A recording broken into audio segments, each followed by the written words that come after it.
बड़ा खून लगा है इस दीन के लिए, बड़ी कुर्बानियां दी गई हैं। हमें तो पता नहीं चला ना हमारा बाप कटा, ना हमने बेटे की लाश के टुकड़े देखे, ना हमने भाइयों को बिना कफन के दफन किया। हमें क्या पता दीन क्या है।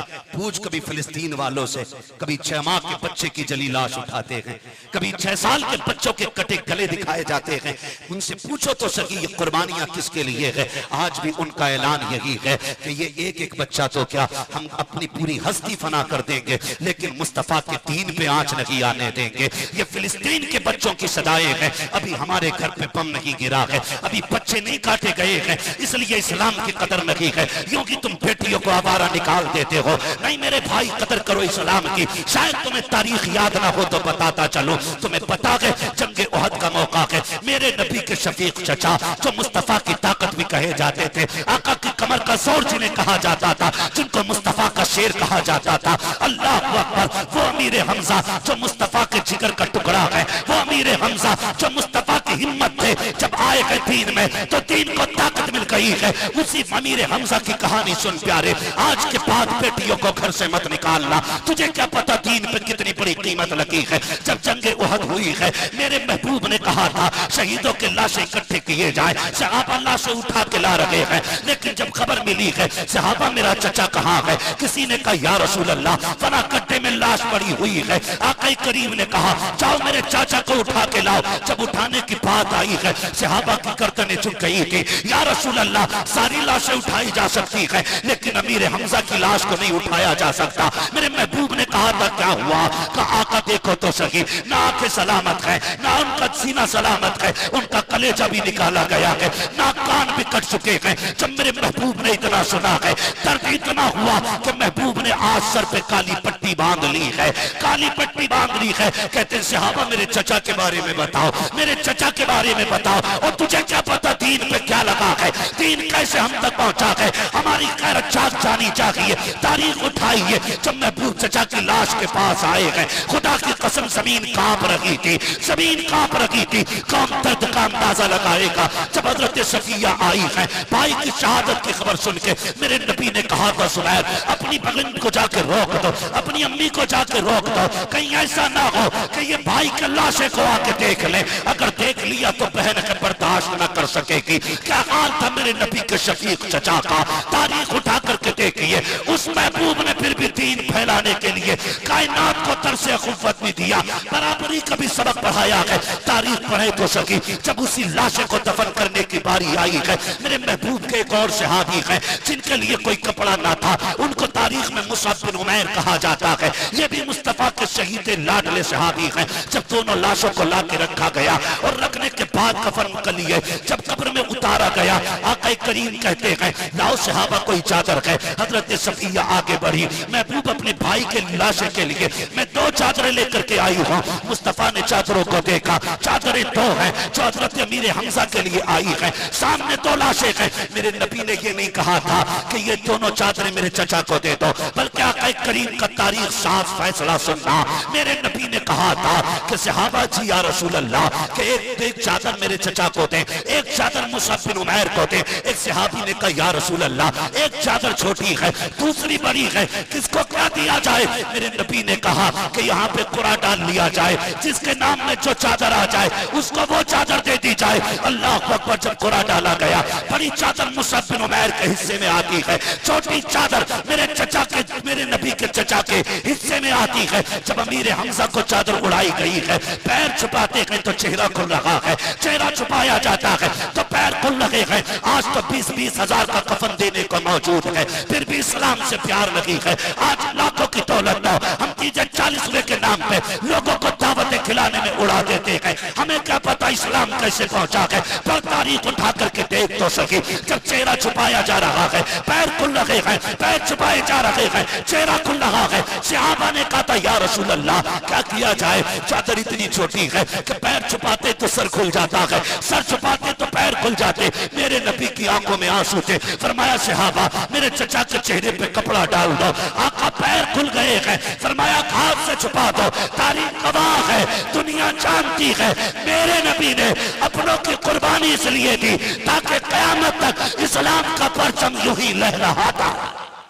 नारे तकबीर, नारे रिसालत, मजहबे इस्लाम, शरीयते मुहम्मदी, दीने मुस्तफा।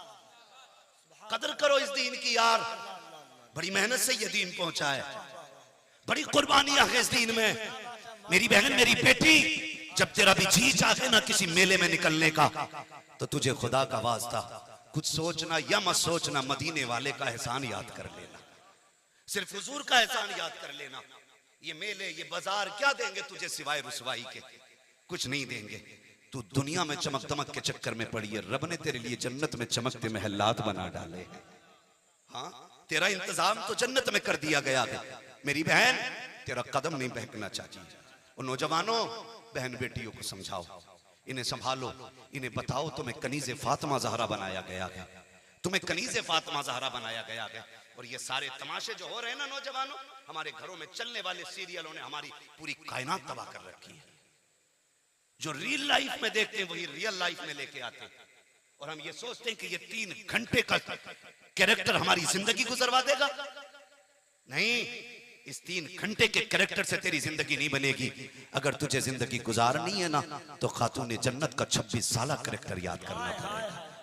हाँ, नबी की बेटी का 26-27 साल कैरेक्टर याद कर, फिर तुझे पता चलेगा दीन क्या है, फिर तुझे पता चलेगा दीन क्या है।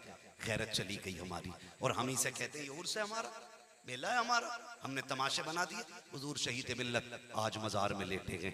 अगर रब ने पाबंदियां न लगाई होती ना, कुछ पहरे न बिठाए होते, तो मैं आपको लेके जाता और पूछवाता जाके मजार वाले से, बता इस मेले से राजी है कि नहीं? ये जो औरतों की भीड़ लग रही है, ये अच्छी लगती है कि नहीं? ये जो औरतें मेलों में टहल लगी हैं, इससे तू राजी है कि नहीं? खुदा की कसम इजाजत होती ना, तो वो निकल के थप्पड़ मार के कहते, बेगैरत, मजार यूं ही नहीं बना गए, हमने किरदार की भी हिफाजत की है, नजरों की भी हिफाजत की है। हमारे 3 रोजों में गुजरते थे, रातें कयाम में गुजरती थी। इसी वजह से अल्लाह ने, हम जमीन के नीचे आए हैं, रब ने जमीन के ऊपर मेले लगाए। हम क्या समझते हैं, जितना बड़ा धूम धमक्कड़ हो जाए उतना ही बड़ा मजार, उतना ही बड़ा मेला? नहीं। मुझे बताओ, आपके इलाके में कितने आईएएस हैं, कितने आईपीएस हैं? उर्सों से दुकानों का क्या लेना देना? क्या मतलब है दुकानों का? तुम्हारी बीवियों की जरूरत पूरी करने के लिए तुम हो, और अगर तुम इस लायक नहीं तो तुम्हें निकाह करने की इजाजत किसने दी? हाँ, शर्म आनी चाहिए। कई बातें ऐसी है जो माइक पे मैं नहीं कह सकता, आप ही के उर्स की है, आप ही के मेले की है। इशारतन समझ लो, डॉक्टर इकबाल का वो शेर शायद इसी मेले के लिए था, न संभलोगे तो मिट जाओगे हिंदी मुसलमानों, तुम्हारी दास्तां तक भी न होगी दास्तानों में। मैं उन नौजवानों को मुबारकबाद पेश करता हूं जिन्होंने उर्स के मौके पे हुजूर की महफिल सजाने का आगाज किया। कम से कम 2 ही भी सुधरेंगे, सुधरेंगे तो लोग, कम से कम बदलेंगे तो कुछ लोग। ओ मेरे भाई, कम से कम बेटियों को हया का तरस दो। इन्हें बताओ, मेरी बहन, मेरी बेटी, अगर तू बागैरत नहीं होगी तो फिर आने वाली नस्ल अच्छी कैसे हो सकती है? अच्छी कैसे हो सकती है? मैं एक बात जानता हूं, जमीन अच्छी होती है तो फसल अच्छी होती है, मां अच्छी होती है तो नस्ल अच्छी होती है। मां अच्छी होती है तब नस्ल अच्छी होती है। अगर मां अच्छी नहीं होंगी तो नस्ल अच्छी नहीं होगी, नस्ल अच्छी नहीं होगी। ये जो तमाशे बना रखे हैं ना, मेले, ड्रामे, झूले, क्या हो रहा भाई? क्या मतलब है इन चीजों का? कोई मतलब नहीं। और ये बंद करो, और आप पे लाजिम है कि आप दुकानें आइंदा साल से बंद कराएं और कहना अल्लाह वाले की बारगाह है, यहां पे फरियादें सुनी जाती हैं और सुनाई जाती हैं। हाँ, मुझे खुद बताया जाए कितने लोग मजार पे गए होंगे जितने मेलों में आके गए? सारों ने फाता पढ़ी होगी मजार पे? आप खुद फैसला करें, पढ़ी होगी सबने फाता? सबने नहीं पढ़ी होगी ना। मुश्किल से 20% लोगों ने फाता पढ़ी होगी, वरना सारे मेलों से आके चले गए। न मजार से मतलब, न मजार वाले से मतलब। क्या फायदा फिर ऐसे? ना करें ऐसा, ना करें। जो हमारे फालतू पैसे खर्च होते हैं ना बाकी चीजों में, इस पैसे को उठा के हम तालीम पे लगाएं, तालीम पे लगाएं। हमारी कौम का ज्यादातर जो रुझान है ना, बुरा मत मानिए, मैं पक्का बरेलवी, हाँ, बहुत पक्का बरेलवी हूं, कोई कच्चा ना समझे। कुछ लोगों की ज्यादती की बुनियाद पे हम लोग तो कच्चे बरेलवी लगते। मिसाल के तौर पे हम लोग मजार का तवाफ नहीं करते तो लोग कहते हैं सुन्नी नहीं, हम सजदा ही नहीं करते मजारों को तो कुछ लोग सोचते होंगे सुन्नी नहीं है, सजदा नहीं करता।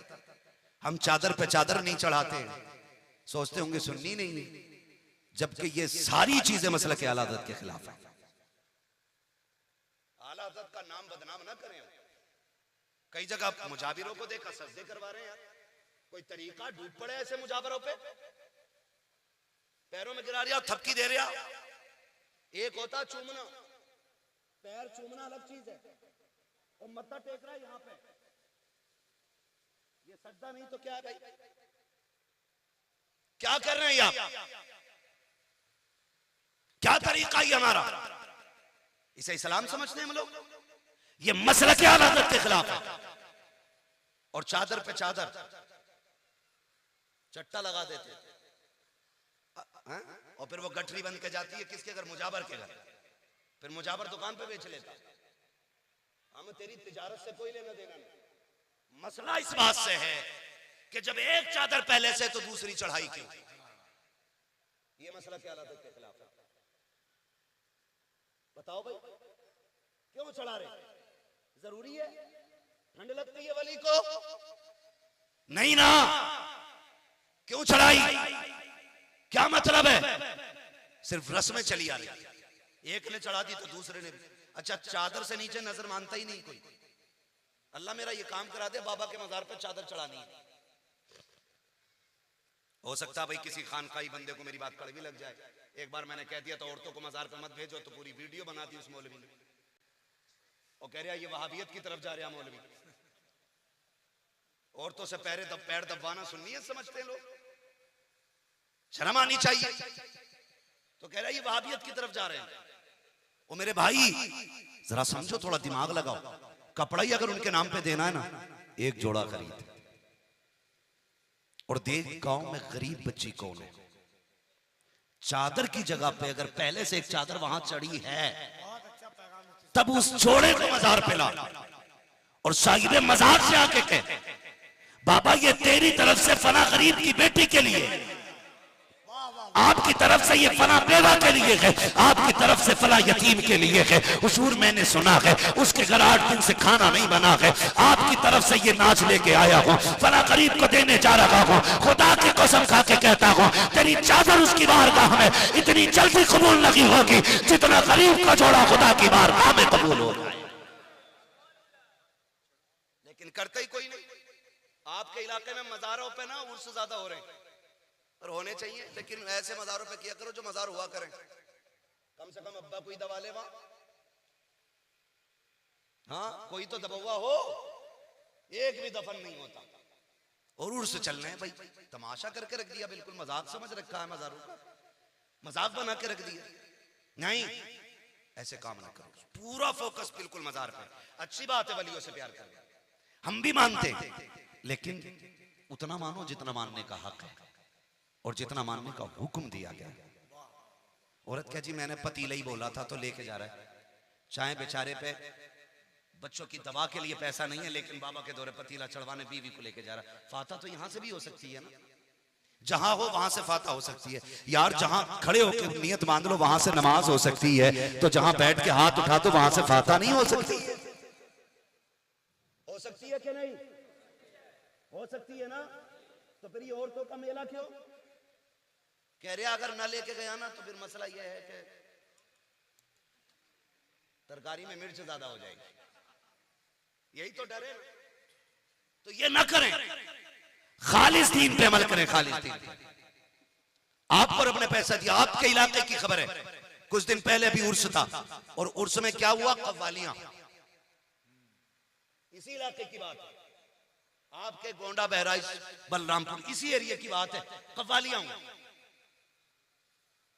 और हालात ये है हमारी कौम के कि जो वक्त पे ज़कात नहीं देते वो तमाशों में पैसे लुटाते। क्यों?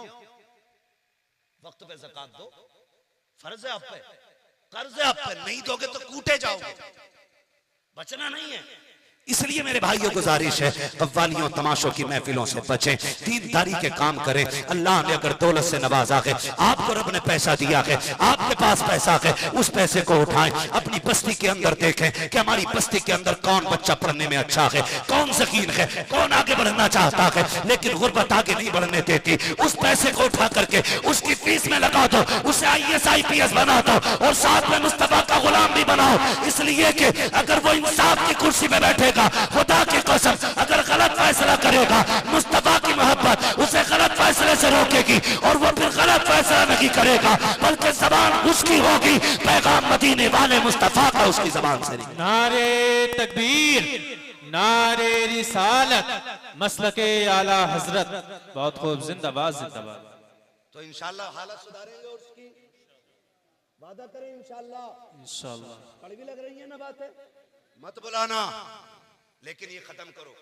जब तक ये खत्म नहीं करोगे, महबूब का फरमान जानते हो, मेरे नबी ने फरमाया दयूस को जन्नत की खुशबू तक नहीं दी जाएगी। हुजूर दयूस कौन है? फरमाया कि जिसकी घर की बहन बेटी बेपर्दा घर से निकले और वो उन्हें रोकता तक ना हो, फरमाया वो शख्स दयूस है। अब फैसला करें हम लोग, कितने हम बहन बेटियों को पर्दे की ताकीद करते हैं, कितने हम में से लोग अपनी बहन बेटियों को पर्दे के लिए कहते हैं कि पर्दा किया करो।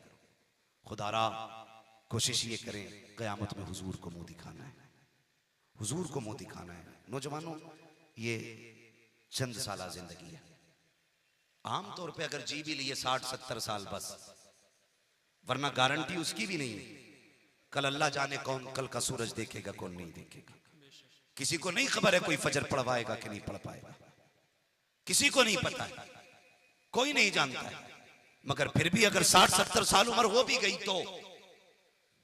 गई तो उससे ज्यादा तो नहीं रहना ना, मरना है।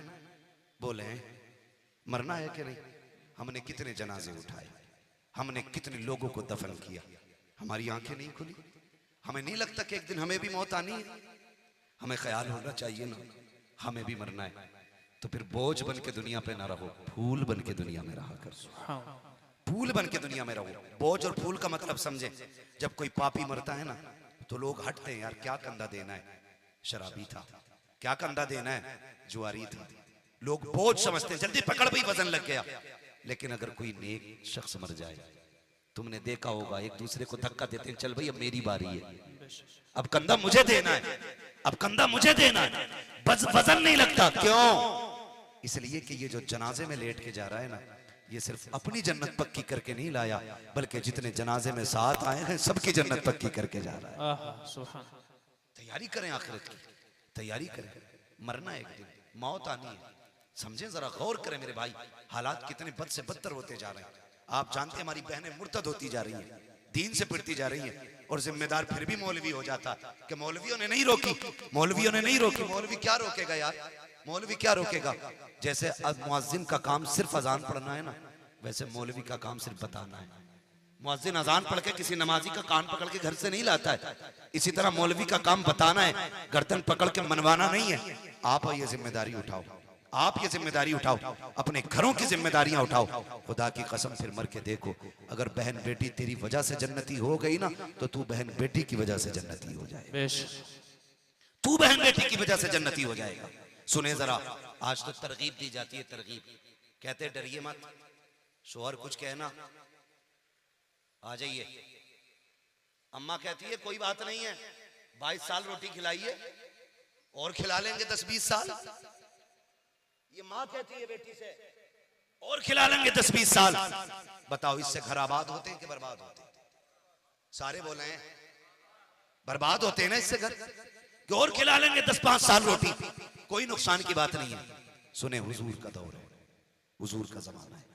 एक से आप ही परदेश जाने लगे तिजारत के लिए, शरीक हाथ से कहते हैं बीवी मैं परदेश जा रहा हूं, लेकिन याद रखना मेरी इजाजत के बगैर घर से कदम नहीं निकालना है। बहुत गौर से नौजवान मेरी बात सुने, मेरी इजाजत के बगैर घर से कदम नहीं निकालना है। वो थी जन्नती औरतें, इन्हें कहते हैं कनीज़े फातिमा ज़हरा। दिन भर चुगली करती है, रात को 10 बीवियों की कहानी सुनकर जन्नती हो जाती है। आज तक मुझे 10 बीवी ही समझ में नहीं आई है ना। अगर है खाली 16 ही सैयद है, अजीब मसला है। पूरा दिन चुगली करेगी, रात को 10 बीवियों की कहानी सुन लेगी। हाफिज जी सुना जाइए आके, बेचारा हाफिज जी दीनदार है तो देख के कहता भाई हम ये नहीं पढ़ते हैं कि निकालो इन्हें, जो कभी फजर में नहीं आया आज आया। और कह रहा है इमाम साहब नहीं रहने चाहिए। कहा क्योंकि मेरी बीवी की इन्होंने 10 बीवियों की कहानी पढ़ के नहीं सुनाई। ये हमारी कौम ने बुत पाल रखे हैं, बुत। 10 बीवियों की कहानी से निपटा था, 16 सैयदों के रोजे आ गए। ये बता 16 सैयद कौन है? तू अल्लाह के रोजे नहीं रखती, 16 सैयदों के नाम के रोजे रख रही है। रमजान में बकरी की तरह खाती रहती है और ये आए 16 सैयदों के रोजे रखूंगी। और फिर कह रही जन्नती है। जन्नती इसे नहीं कहते। सुने, अगर आप सुन ले तो बहन बेटी तक मेरा पैगाम पहुंचाएं, और किसी भी तरीके से बहन बेटी तक पैगाम पहुंचे तो सुने। शोहर ने क्या कहा, जब तक मेरी इजाजत न हो घर से कदम न निकालना। चला गया। एक दिन अचानक दरवाजा बचा, अंदर से आवाज आई, कौन? का तेरा भाई हो। कहा क्यों आया है? कि अब्बा की तबीयत खराब है, तुझे बुलाने आया हूं। उसने कहा मजबूर हूं, शोहर ने इजाजत नहीं दी है, शोहर ने इजाजत नहीं दी है, इसलिए मैं घर से बाहर कदम नहीं निकाल सकती। भाई चला गया। बाप ने बेटे को आते देखा, पूछा कहां था शहजादे, लेके नहीं आया बहन को? कहा उसने कहा कि मेरे शोहर की इजाजत नहीं है। वक्त गुजरता गया, तबीयत बिगड़ती गई, फिर तबीयत बहुत ज्यादा जब खराब हुई, उसने कहा एक बार और चला जा। फिर जब बेटा आया है ना दोबारा से, फिर दरवाजा बजा, कौन? कहा अब्बा के आखिरी लम्हात हैं। कहा क्या कह रहे हो? कहा अब सांसें रुकने लग गई हैं, अगर जीते जी देखना है तो एक बार चल के देख ले। उसने कहा मेरे शोहर की इजाजत नहीं है, अगर शोहर की इजाजत होती तो मैं आ जाती। अल्लाह अकबर। किसी ने कहा चल के रसूलुल्लाह से इजाजत ले लें, वो तो इजाजत दे देंगे। लोग इकट्ठे होकर हुजूर की चौखट पे गए, आका ऐसे ऐसे मामला है, शोहर इजाजत नहीं दे के गया है, इसलिए औरत घर नहीं जा रही है, आप इजाजत दे दें। मेरे नबी ने कहा अगर शोहर ने इजाजत नहीं दी है तो अब्दुल्ला का बेटा भी इजाजत नहीं देगा। अल्लाह अकबर। नबी ने भी इजाजत नहीं दी। बेटा फिर पलट गया, कहा तेरी बेटी नहीं आई है। बाप रोते रोते दुनिया से चला गया। जब जनाजा तैयार किया गया, लोगों ने कहा ओ यार जिंदगी में ना सकी, आखिर बेटी तो बेटी है, मरने के बाद कम से कम बाप का चेहरा दिखा दिया जाए। चलो उसके दरवाजे पर जनाजा लेकर चलते हैं। दरवाजे के बाहर जनाजा आया। ये थी शरीयत की पाबंद बेटी। जब दरवाजे के बाहर जनाजा रखा गया, कहा गया बेटी आजा, तू तो नहीं आई है, देख बाप तेरे दरवाजे तक चल के आ गया है, देख ले आखिरी दीदार है तेरे बाप का। जब बच्ची ने इतना सुना है, चीख निकल जाती है, अंदर से आवाज आती है, अगर यहाँ तक निकल पाती तो मैं वहां तक भी जा सकती थी, मजबूरी है मैं बाहर नहीं आ सकती हूँ, अगर दिखाना है तो मेरे बाप का जनाजा अंदर लेके आ जाओ। अल्लाह अकबर। कुछ अक्लमंदों ने फैसला किया, चलो जनाजा उठाओ, बेटी को चेहरा दिखा दो। जैसी जनाजा अंदर गया है, बेटी ने बाप का चेहरा कफन से खोला, मत्थे को पोसा दिया, उसके बाद तलवों में जाकर सर रख के रोने लग जाती है और कहती मेरे परवरदिगार तू देख रहा है ये मेरा बाप है, ये दूर का रिश्तेदार नहीं है, ये मेरा दूर का ताल्लुक वाला नहीं है, ये मेरा बाप है, इसने मेरी परवरिश की है। मेरे परवरदिगार मैंने तेरे महबूब की शरीयत की खातिर अपने बाप के हुक्म की परवाह नहीं की है, मेरे परवरदिगार मुझसे राजी हो जा।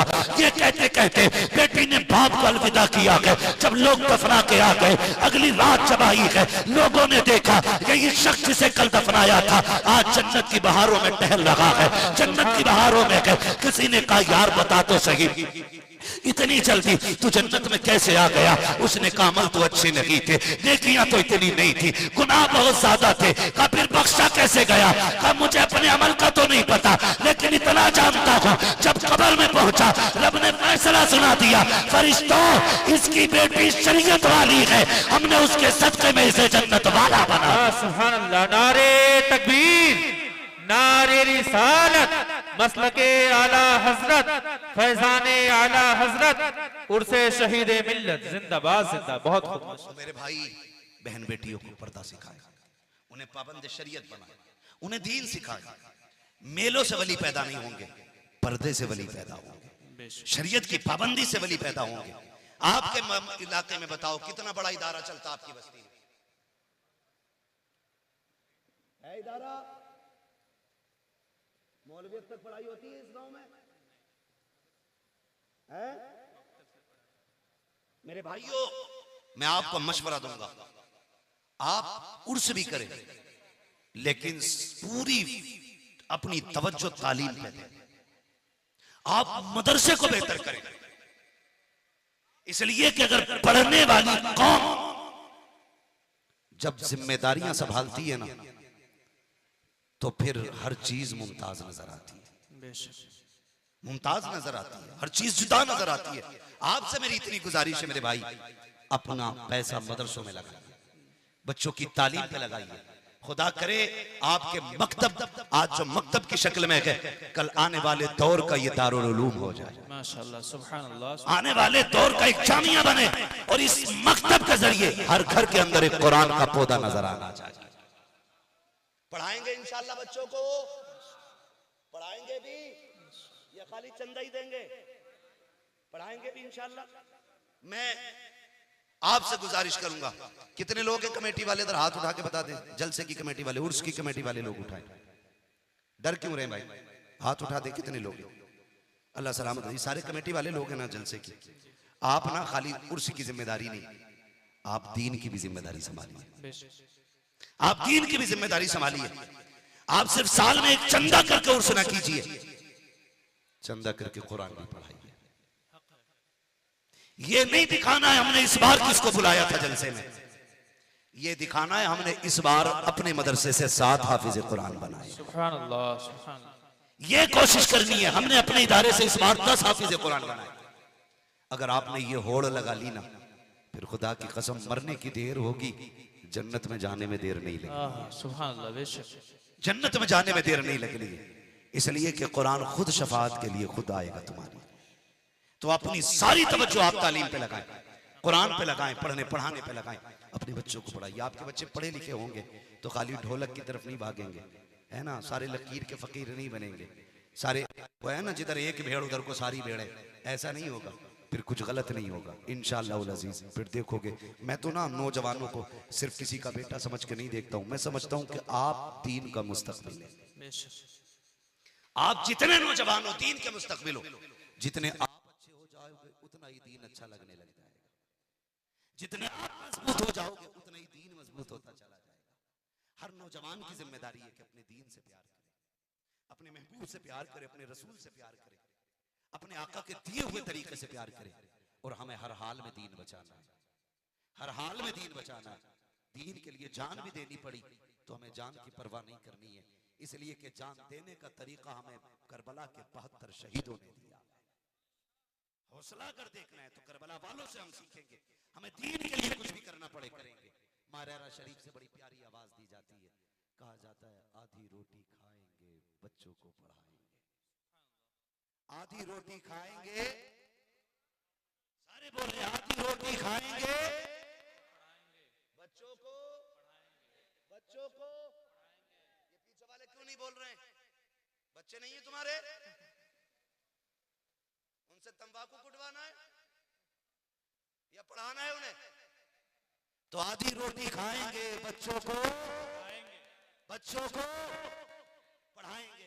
अल्लाह करे आइंदा कभी आना हो तो ये खबर मिले कि एक नौजवान हमारे गांव का आईएएस की तैयारी कर रहा है, कोई आईपीएस की तैयारी कर रहा है, कोई इंजीनियर बन रहा है। मैं तो ये कहता हूँ वकील भी हो तो हुजूर का गुलाम होना चाहिए। सुभान अल्लाह, सुभान अल्लाह। हाँ, वरना कचहरियों में वकील बिक जाते हैं, जज बिक जाते हैं, कुर्सियां बिक जाती है। अगर नहीं बिकता है तो हुजूर का गुलाम नहीं बिकता है। सुभान अल्लाह, ये सच्ची बात है। सिर्फ हुजूर का गुलाम नहीं बिकता है, बाकी सारी बिकते देखे हम। क्यों नहीं बिकता है? इस शहर में बिक जाते हैं खुदा के खरीदार। ये मिस्र का बाजार नहीं, शहर नबी है।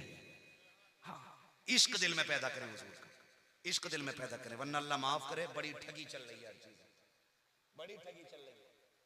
5 रुपए का इंजेक्शन 700 रुपए का बिक रहा है, कोई पूछने वाला नहीं है, कोई पूछने वाला नहीं है।